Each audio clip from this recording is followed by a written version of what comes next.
Good morning students.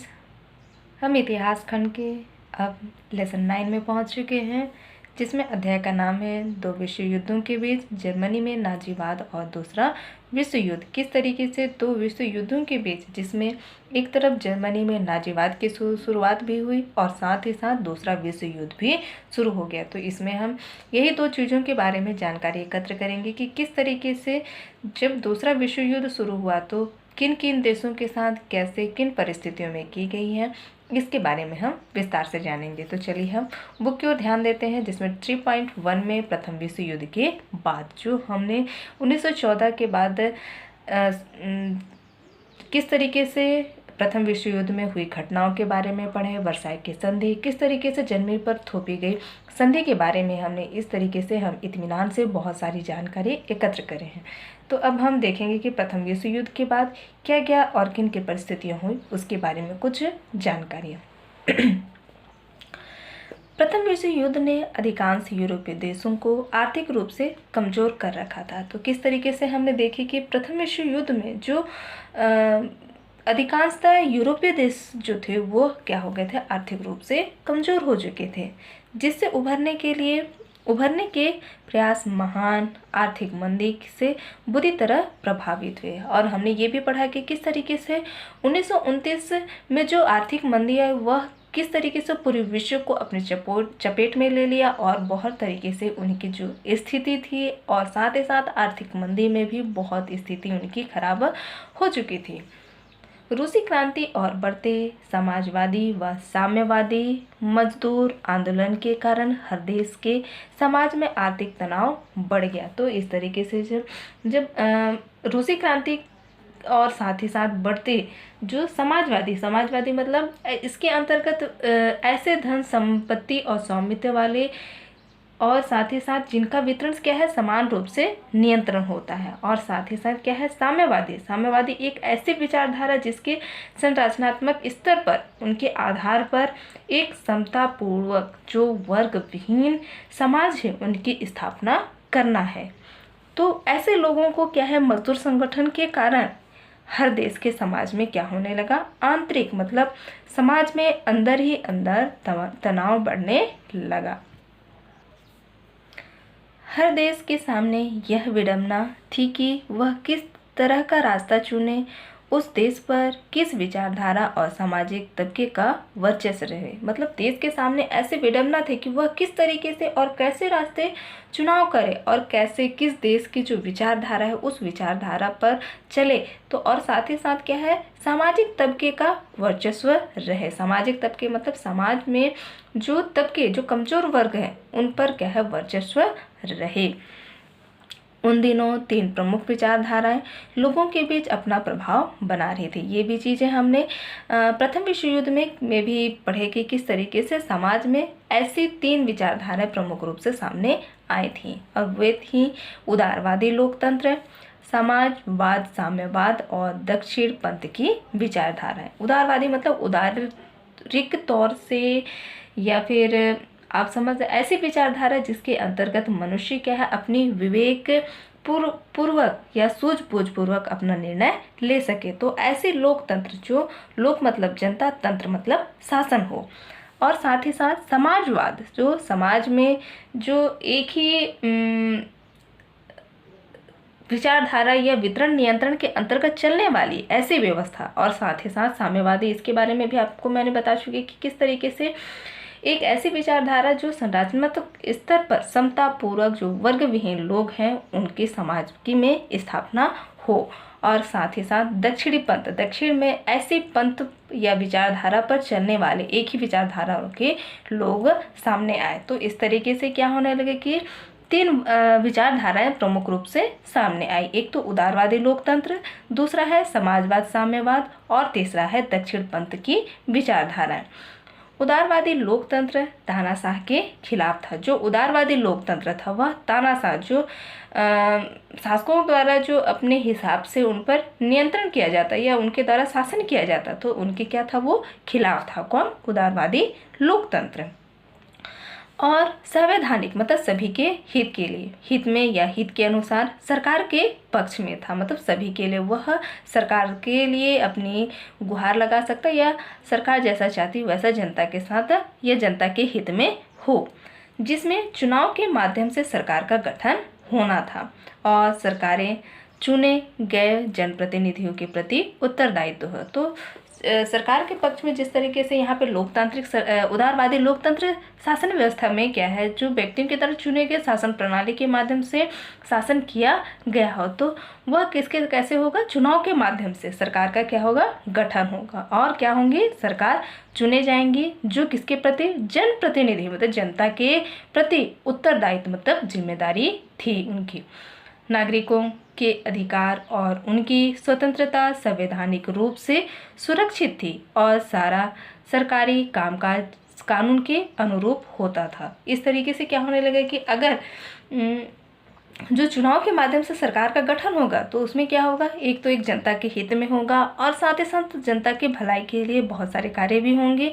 तो नागरिकों के अधिकार और उनकी स्वतंत्रता कैसी होगी, संवैधानिक मतलब सभी के लिए स्वतंत्र रूप से होगी और कैसी होगी, सुरक्षित होगी। और सारा सरकारी कामकाज कैसे होगा, कानून के अनुसार या अनुरूप होता था।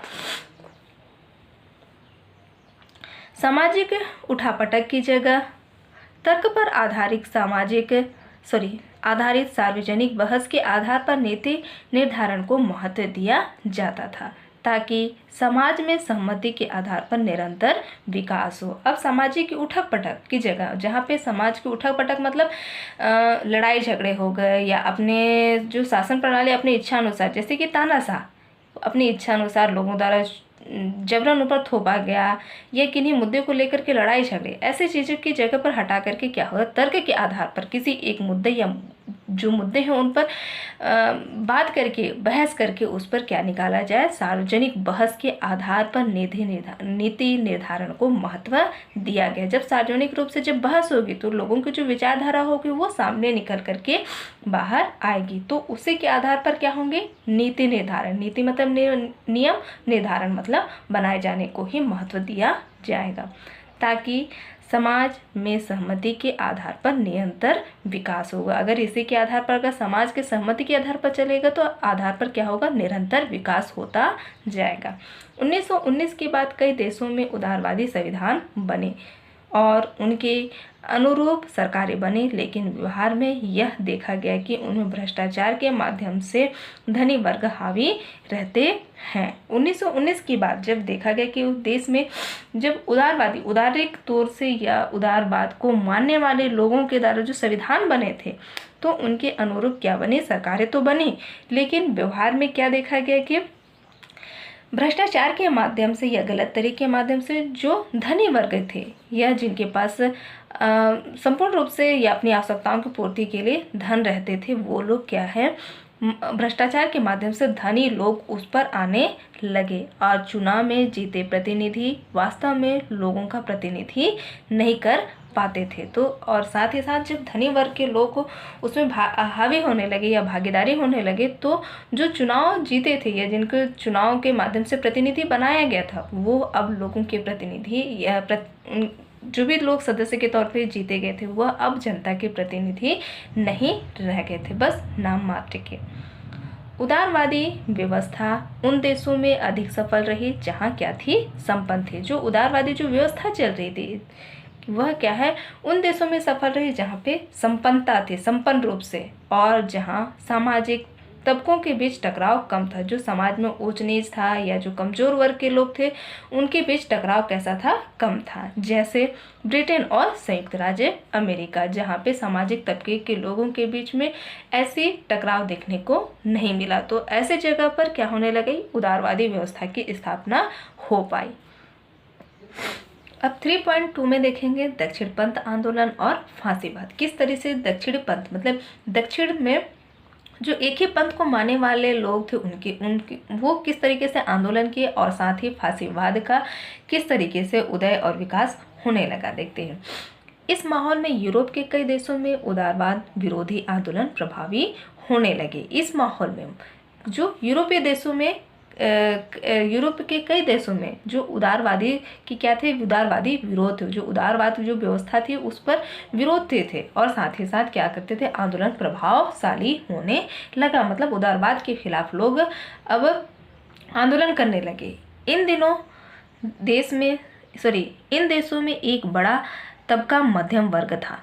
जो तबका मध्यम वर्ग था मतलब मध्यम वर्ग के लोग, जिसमें छोटे व मध्यम किसान, दुकानदार, व्यापारी, छोटे उद्योगपति तथा व्यवसायी शामिल थे। तो इन मध्यम वर्ग में छोटे व्यापारी भी होते थे, छोटे मध्यम किसान शामिल थे, दुकानदार, व्यापारी, इस तरीके से व्यवसायी लोग भी इसमें शामिल थे जो मध्यम वर्ग में आते थे।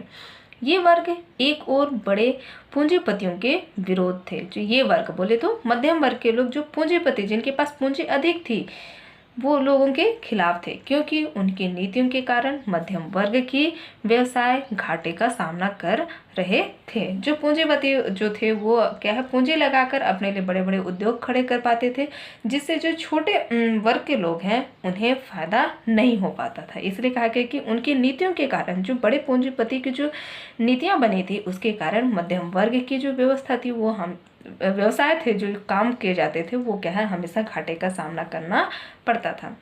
1929 की महामंदी के बाद सबसे अधिक प्रभावित यही वर्ग था।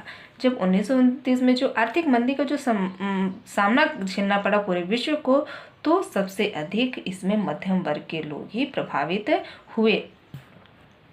अब आगे देखते हैं। किसानों की जमीन नीलाम हो रही थी, छोटे दुकानें व कारोबार बंद हो रहे थे और बेरोजगारी बढ़ रही थी। जिस तरीके से हमने कि 1929 के बाद जो महामंदी आई थी सामने, उसका सामना मध्यम वर्ग के लोगों को झेलना पड़ा और साथ ही साथ किसानों की जो जमीन थी वह नीलामी हो रही थी, उनकी बोली लगाई जा रही थी उनकी जमीन की, और साथ ही साथ दुकानें और जो उनके कारोबार थे, जो भी थे जैसे थे कारोबार, वो क्या है, बंद हो रहे थे, जिसके कारण क्या हो गई, बेरोजगारी उत्पन्न हो गई। अब उनके पास कोई भी काम धंधे नहीं रहेंगे। दूसरी ओर यह निम्न मध्यम वर्ग समाजवाद और साम्यवादी मजदूर आंदोलन का भी विरोध करता था। दूसरी ओर जो क्या होने लगा कि और यह निम्न मध्यम वर्ग, जो निम्न मध्यम वर्ग से आने वाले जो थे, वो साम्यवाद और साम्यवादी मजदूर आंदोलन का वो जो संगठन बना था, उस मजदूर आंदोलन का भी उन्होंने विरोध किया, क्योंकि वे निजी संपत्ति का विरोध करते थे। निजी मतलब स्वयं की संपत्ति का वो विरोध करते थे, जबकि मध्यम वर्ग अपनी छोटी संपत्ति को बचाने में लगा हुआ था। और दूसरी ओर क्या होने लगा कि जो मध्यम वर्ग के लोग थे, वो अपने पास जो भी संपत्ति या जितनी भी संपत्ति थी उससे बचाने में हमेशा कोशिश करते रहते थे। ऐसे में यह छोटी संपत्ति वाला मध्यम वर्ग उदारवाद और साम्यवाद दोनों के खिलाफ हो गया। तो किस तरीके से जो निम्न मध्यम वर्ग के लोग थे, वो वर्ग के लोग जो थे वो क्या है, साम्यवाद और समाजवाद और साम्यवादी दोनों का उन्होंने क्या किया था, आंदोलन खुलकर उन्होंने विरोध किया था। तो इसलिए क्या है, ऐसे में जो छोटे संपत्ति वाले जो मध्यम वर्ग थे, वो उदारवाद और साम्यवादी के खिलाफ होते चले गए, उनके खिलाफ हो गए। 1925 के बाद और विशेषकर 1929 की महामंदी के बाद यह मध्यम वर्ग राजनैतिक रूप से सक्रिय होने लगा। जब 1925 के बाद स्थिति क्या हो गई कि, और विशेषकर 1929 के बाद जो महामंदी का काल था, उस समय मध्यम वर्ग के लोग ने क्या है, राजनीतिक रूप से उन्होंने सक्रिय रूप से उन्होंने भाग लेना शुरू किया। यह आंदोलन चुनावी लोकतंत्र, उदारवाद, कानून का राज, समानता का सिद्धांत, समाजवाद जैसी सब बातों के विरुद्ध था। जो समाज में जो बातें चल रही थी कि किस तरीके से समाजवाद, साम्यवाद और साथ ही साथ लोकतंत्र की बात चल रही थी, तो ऐसे व्यवस्था के अंतर्गत और साथ ही साथ कानून की व्यवस्था, समानता के सिद्धांत पर वो हमेशा क्या है, उसका विरोध करते रहते थे। और साथ ही दूसरे देशों के विरुद्ध अति राष्ट्रवादी भी था। और साथ ही साथ वो क्या थे, दूसरे देश मतलब अपने जो आसपास जो भी देश थे उसके विरुद्ध क्या था, अति राष्ट्रवाद था। मतलब राष्ट्रवाद आप लोगों को बताया गया कि किस तरीके से राष्ट्रवाद मतलब अपने देश के लिए एकता की भावना या देश प्रेम की भावना या अपने राष्ट्र के लिए कुछ कर गुजरने की, तो उसके क्या था, वो खिलाफ था। दूसरी ओर इस तरह के विचार फासीवादी विचारधारा कहे जाने लगे। तो इस तरीके से हमने देखा कि किस तरीके से ऐसी विचारधारा जो क्या है, आंदोलन करने चुनावी लोकतंत्र के खिलाफ, उदारवाद के खिलाफ, कानूनी राज, समानता के सिद्धांत, साम्यवाद के खिलाफ वो विरोध लड़ने लगे। तो ऐसे विचारधारा के लोग क्या कहलाए जाने लगे, फांसीवाद विचारधारा कहे जाने लगे।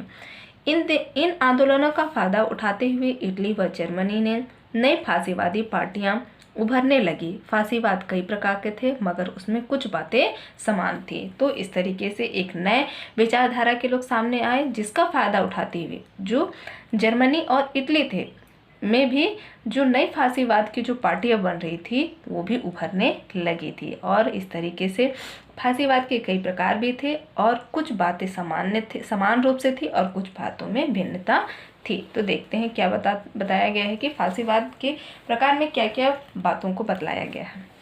पहले नंबर पे है, वे अति राष्ट्रवादी थे। वे यह जानते थे कि राष्ट्रहित की एकमात्र सर्वोपरि हित है। अगर राष्ट्रवादी की भावना की बात करें तो वे यह जगाते थे कि राष्ट्रहित की एकमात्र मतलब अपने राष्ट्र के हित के लिए अगर करना है तो उसके लिए क्या है, सर्वोपरि सभी के हित के लिए है। और राष्ट्र को आमतौर पर देश के बहुसंख्यक समुदाय के बराबर मान लिया जाता था। और क्या कहा गया है कि राष्ट्र को क्या माना कि आमतौर पर सामान्य तौर से देखा जाए तो देश के बहुसंख्यक, क्योंकि देश में बहुत संख्यक या बहुत समुदाय के लोग शामिल होते हैं तो वो उनके बराबर माना जाता था। वे विश्व में अपनी राष्ट्र का आधिपत्य स्थापित करना चाहते थे, जिसके लिए सैन्यवाद और युद्ध उन्माद पर जोर देते थे। तो इस तरीके से जो ऐसे विचारधारा जो राष्ट्रवादी लोग थे या देश प्रेम, राष्ट्र के प्रति जिनकी निष्ठा थी, प्रेम थी, तो वैसे लोग विश्व में अपने लिए एक राष्ट्र का आधिपत्य मतलब शासक स्थापन या शासन स्थापित करना चाहते थे, जिसके लिए उन्हें किसकी आवश्यकता होनी चाहिए, सैन्यवाद मतलब सैनिक की। और साथ ही उसके लिए क्या होना था, युद्ध उन्माद, युद्ध की शुरुआत पर उन्होंने जोर दिया। दूसरे नंबर पे है, वे राष्ट्र के अंदर किसी प्रकार के द्वंद्व या संघर्ष जैसे वर्ग संघर्ष, राजनीतिक दलों के बीच प्रतिस्पर्धा आदि को खत्म करना चाहते थे। और वे क्या है, फांसीवाद की जो विचारधारा रखने वाले लोग वो राष्ट्र के अंदर किसी भी प्रकार के द्वंद्व मतलब दो तरह के या फिर संघर्ष जैसे चीज़ों को खत्म करना चाहिए। जिस तरीके से वर्ग संघर्ष, वर्ग में जिस तरीके से मध्यम वर्ग निम्न वर्गों के बीच या फिर उच्च वर्गों के बीच जो संघर्ष चल रहा था, साथ ही साथ राजनीतिक दलों के बीच प्रतिस्पर्धा, मुकाबले आदि को क्या करना चाहते थे, खत्म करना चाहते थे। वे राज्य के साथ असीमित शक्ति देना चाहते थे, मतलब वो भी अपना योगदान जितना हो सके वो करना चाहते थे, जिससे क्या हो सके, ताकि वह ऐसे संघर्षों का हल अपनी ओर से तय करके सब पर थोपे मतलब। तो इस तरीके से जब सभी राष्ट्र सभी दल मिल करके आपस में कार्य करेंगे तो शक्ति उत्पन्न होगी और वो ऐसे संघर्षों का हल निकाल पाएंगे जिसकी हल अपनी ओर से वो तय करके सब पर थोप सकेंगे आसानी से। वे हिंसा में और बलपूर्वक अन्य राजनीतिक दलों, संगठनों आदि को ध्वस्त करने में विश्वास रखते थे। वे हिंसा में मतलब हिंसा बोले तो उनमें युद्ध के माध्यम से या अस्त्र शस्त्र के माध्यम से और बलपूर्वक, शक्तिपूर्वक अन्य राजनीतिक दलों, संगठनों आदि को ध्वस्त करने में, ध्वस्त मतलब उन्हें समाप्त करना या खत्म करने जैसे चीज़ों पर वो विश्वास करते थे। चौथे नंबर पे है, वे लोकतंत्र विरोध थे। लोकतंत्र मतलब लोक मतलब जनता, तंत्र मतलब शासन के द्वारा जो शासन होता था उसके वो खिलाफ थे। फांसीवाद यह मानते थे कि लोकतंत्र, चुनाव, कानूनी प्रक्रिया, नागरिक स्वतंत्रता व अधिकार राष्ट्र की समस्याओं के हल में बाधा है। तो इस तरीके से जो फांसीवाद को जो मानने वाले जो लोग थे या विचारधारा के लोग थे वो लोकतंत्र, चुनाव की जो होने की प्रक्रिया थी और जो कानूनी प्रक्रिया थी, कानून बनाए जाने की व्यवस्था थी और नागरिकों की स्वतंत्रता के लिए साथ ही साथ जो अधिकार दिए गए थे उसके, ये सब चीज़ें राष्ट्र की समस्याओं को वो बाधा मानते थे, हल में ये बाधा उत्पन्न करती थीं। और एक व्यक्ति तथा एक पार्टी का शासन और तानाशाह राष्ट्रहित के लिए आवश्यक है। तो इस तरीके से जो फांसीवाद के जो लोग थे वो क्या मानते थे कि एक ही व्यक्ति के द्वारा एक ही पार्टी, मतलब राष्ट्र में एक ही पार्टी का शासन चल रहा हो, और साथ ही साथ तानाशाह मतलब अपनी इच्छानुसार शासन करने वाली राष्ट्र के हित के लिए ही आवश्यक है, ऐसा फांसीवाद के लोग मानते थे। देखते हैं 5वें नंबर पे, वे प्रायः पारंपरिक, पारिवारिक और सामाजिक मूल्यों में विश्वास रखते थे। वे प्रायः मतलब वे अक्सर कर पारंपरिक तौर से आ रही ऐसी पारिवारिक और समाज में जो भी मूल्य थी या जो भी चीज़ें थी उन चीज़ों पर विश्वास करते थे। जैसे महिलाओं को बच्चे पैदा करके घर संभालना या समाज में अपने से ऊंचे हैसियत वालों का आदर करना चाहिए। जो क्या है, ऐसी चीज़ें जो पारंपरिक तौर से जो पुराने पीढ़ी दर के लोग या पुरानी जो सोच विचार थी, ऐसे विचारधारा को वो ज़्यादा मानते थे, जिसमें सिर्फ महिलाओं को सिर्फ बच्चे पैदा करने या फिर उनकी जिम्मेदारी घर संभालना है, या फिर साथ ही साथ उन्हें समाज में जो अपने से उच्च हैसियत बोले तो जिनके पास जो संपन्न चीज़ें हों, ऐसे लोगों को हमेशा आदर करना चाहिए और उनके आदेशों को बिना प्रश्न किए मानना चाहिए आदि। तो ऐसी चीज़ें अगर उच्च वर्ग के लोग या उच्च हैसियत के लोग के द्वारा या बड़े लोगों के द्वारा जो आदेश दिया जा रहा है उस पर बिना प्रश्न किए, बिना कुछ टिप्पणी किए बगैर ही उनके काम को मान लेना चाहिए। समानता सबके लिए बराबर अक्सर विविधता के प्रति सम्मान और सहिष्णुता आदि मूल्यों में वे विश्वास नहीं करते। समानता मतलब सभी के लिए समान रूप से, सबके लिए बराबर अवसर, हर किसी को समान रूप से अवसर बराबरी तौर से मिलना चाहिए। विविधता मतलब नियम से संबंधित, विविधता के प्रति मतलब विभिन्न एक ही समुदाय में विभिन्न तरह के जो लोग रहते हैं उनके प्रति क्या होने चाहिए, सम्मान होना चाहिए और सहिष्णुता आदि मूल्यों में वे विश्वास नहीं करते थे। ऐसी चीज़ें जो समाज के हित के लिए होती थी या जो कल्याण के लिए होती थी, तो ऐसे मूल्यों को विश्वास नहीं किया जाता था।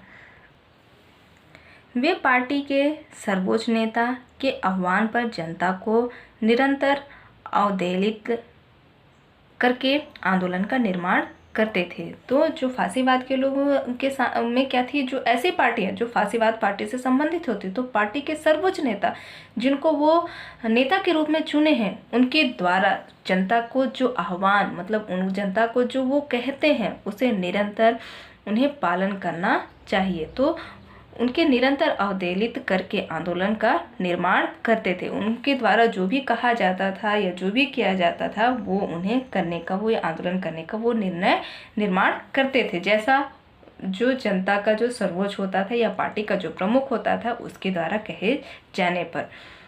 फांसीवाद लगातार जनता को आंदोलन की अवस्था में रखता था। फांसीवाद मतलब हमेशा जनता को उग्र स्वभाव में, मतलब हमेशा जब पार्टी के जो प्रमुख के द्वारा जो भी कहा जाए उसका जनता को उस पर तीव्र रूप से असर दिखाई देता हो, तो इसलिए कहा गया कि फांसीवाद लगातार जनता को आंदोलन की अवस्था में रखता था, मतलब हमेशा आंदोलन करने की ओर ही अग्रसर करता और वह नियंत्रण जन आंदोलन पर निर्भर होता था। और जो नियंत्रण जो होता था, जो आंदोलन की जो प्रक्रिया जो जनता को आंदोलन की ओर हमेशा अग्रसर करता रहता था, तो उन पर उनका जो नियंत्रण था वह जन आंदोलन पर, जनता के आंदोलन पर ही वह निर्भर होता था।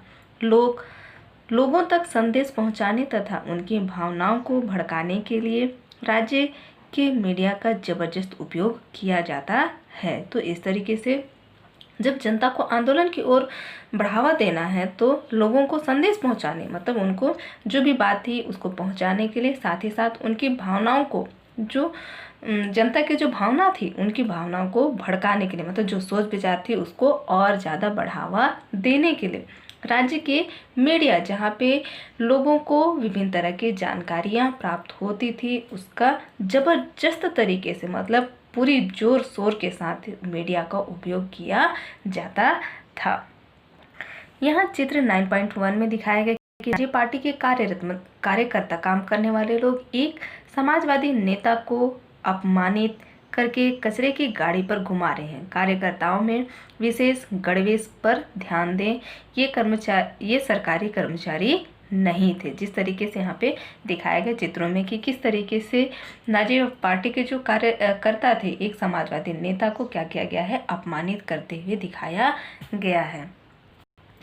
चित्र 9.2 में हिटलर के समर्थकों ने, मतलब हिटलर का जो समर्थन करते थे, समर्थकों में न्यूरेमबर्ग की एक विशाल रैली निकाली गई है, जिसमें ऐसी रैलियां हर साल होती थी जो हिटलर की शक्ति का प्रदर्शन था। मतलब हिटलर की जो शक्ति थी उसको प्रदर्शन मतलब दिखाया जाता था कि किस तरीके से जो हिटलर के समर्थक थे वो विशाल रैली के माध्यम से शक्ति का प्रदर्शन किया जाता था।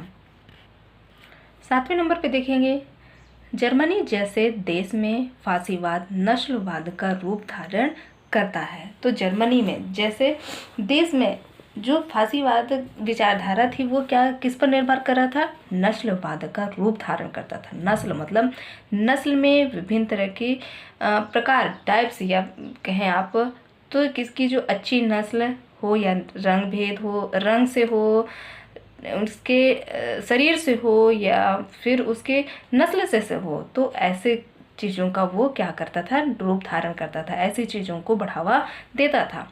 और वे किसी बहुसंख्यक नस्ल की श्रेष्ठता और वर्चस्व को समाप्त करना उसका कथित उद्देश्य होता था। किसी बहुसंख्यक मतलब बहुत, जिनकी संख्या अधिक हो। नस्ल, हम सभी जानते हैं कि नस्ल में विभिन्न तरह के प्रकार होते हैं, तो नस्ल की श्रेष्ठता, जिसकी श्रेष्ठता प्रमुखता हो, और वर्चस्व जिसका सत्ता हो, धाक हो, ऐसे को स्थापित करना उसका कथित उद्देश्य होता था। मतलब उच्च नस्ल के लोगों के द्वारा ही या उनके द्वारा जो सिद्धांत होते, जो उद्देश्य होते थे, उन्हें वो ही पूर्ण होते थे। इसके तहत यहूदी जैसे अल्पसंख्यक नस्ल या धर्म के लोगों को निशाना बनाया गया। इसके तहत यहूदी और साथ ही साथ जो अल्पसंख्यक, जिनकी संख्या कैसे होती थी, कम होती थी, उनको नस्ल या धर्म के लोगों को निशाना बनाया गया। तो जिनकी संख्या कम होती थी उनके नस्ल को और साथ ही साथ धर्म के लोगों को निशाने के तौर पर रखा गया और उनके साथ अमानवीय व्यवहार को सही ठहराया गया। मतलब कहने का मतलब कि ऐसे जो कमज़ोर हैं या धर्म जिनकी संख्या कम हो, चाहे वो धर्म से हो, नस्ल से हो, तो उनके साथ कैसा व्यवहार, अमानवीय मतलब सही तरीके से व्यवहार नहीं किया गया, करना को ही सही ठहराया गया। ये जर्मनी में जैसे देशों में जब नस्लवाद का जब रूप धारण हुआ तो ऐसी व्यवस्था की गई थी। तो बच्चों, आज के लिए हम इस लेसन से यहीं तक पढ़ेंगे। इन प्रश्नों का संक्षेप में उत्तर दे। संक्षेप मतलब छोटे रूप में, आप लोगों को विस्तार से नहीं लिखना है। इसमें बहुत सारे बच्चे बहुत विस्तार से लिखते हैं, इसमें विस्तार से नहीं, सिर्फ जितना क्वेश्चन में बोला गया है सिर्फ उतना ही आंसर दें। इस बात को आप लोग ध्यान दें बच्चे। तो आप लोगों के लिए होमवर्क के लिए क्वेश्चन है। क्वेश्चन नंबर 1, यूरोप में प्रथम विश्व युद्ध के बाद छोटी संपत्ति वाले लोगों की क्या दशा थी। क्वेश्चन नंबर 2, हिटलर ने जर्मन लोगों को क्या क्या आश्वासन दिए। क्वेश्चन नंबर 3, जर्मनी ने पोलैंड के लोगों से विजय के बाद कैसा व्यवहार किया। ध्यान रखिए, ये 3 क्वेश्चन दिए जा रहे हैं, आप लोगों को संक्षेप मतलब छोटे तौर पर सटीक आंसर देने हैं। आज के लिए इतना ही बच्चों। Thank you students.